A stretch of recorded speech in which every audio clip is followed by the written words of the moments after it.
Hi, my name is Leonardo Anchetta, and I'm the Vice President and Director of Custom Conjugations and Cell-Based Assays here at Advanced Targeting Systems. So it's my job to manage the production of our catalog products as well as our custom protein-to-protein conjugation services. This actually happens to include our custom biotinylation service, which is what I want to talk to you about today, so thanks for tuning in. So, what is this video all about? Well, I thought it was really important that we touch on our custom biotinylation services, especially if you plan on using your biotinylated material with our streptavidinylated saporin, which we call streptavidin zap. So with the already biotinylated antibodies that are commercially available and the do-it-yourself biotinylation kits, we're starting to see a trend with some variability in those biotinylated products, and we're starting to see some issues with those products, and so we wanted to take the time to address that. Okay, so here's what we're covering today. It's really important that you're aware of specific characteristics of the biotinylated material that you either just made or that you just bought. So the fundamental main goal for the linker and the biotin is that the linker doesn't interfere or impair the target binding affinity. Number 2, that the linker is stable. And number 3, that the payload is delivered and released to the target cells. So all of those things need to happen. Okay, so let's get into it. In order to increase your chances of reaching that fundamental main goal that I just mentioned, there are specific parameters that you're gonna need to know. So number 1, you'll need to know the ratio of the biotin to the protein. Number 2, you'll need to know that any unreacted excess biotin was quenched and purified away. You'll also need to know the approximate length of the linker. So this is important when you're dealing with small peptides because a longer linker may help reduce any interference of the biotin getting in the way.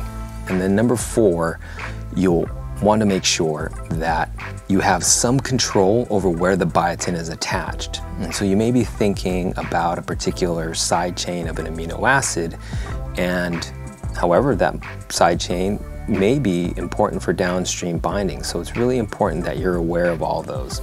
Now, if you are unfamiliar with any of those parameters that I just mentioned, or you don't know for your own material, I strongly recommend you contact us for a custom biotinylation service, because these are parameters that we will talk to you about and we will discuss because they are important if you plan on using it with streptavidin zap.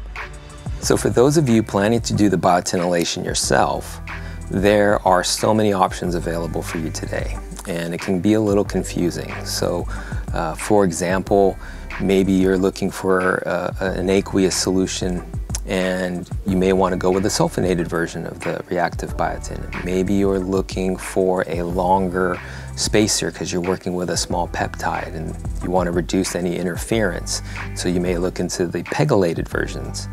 And also maybe you're looking at the different chemistries, so maybe you want to attach to the primary amines or the thiol groups of your peptide or your antibody, and so you have options there. So the key here though is, if any of these topics are unfamiliar to you or you have some questions about how to start, I strongly recommend you talk to us about a custom biotinylation service, because these are things that we will talk to you about, and they are important if you plan on using it with streptavidin zap. Okay, so I think the last bit of advice I want to give to you is about stabilizers and additives. And so these are things that you're going to find in your starting material if you're going to do the biotinylation yourself. You're going to want to remove any stabilizers or preservatives because they can interfere with the biotinylation process. So you're either going to remove them yourself, or you're going to want to contact the manufacturer to see if you can have those removed. Now, keep in mind though, some of those stabilizers may be important for the material, so you're going to want to look into that before you proceed. And again, we're here for custom biotinylation services, so if this is unfamiliar to you, please contact us and we can help you out. Okay, so that's all I have for you today. You're going to want to make sure you keep yourself plugged in for future content, so please hit the subscribe button. Make sure you follow us because we plan to have a lot more helpful content to share. So again, thank you for your time, and I'll see you in the next video.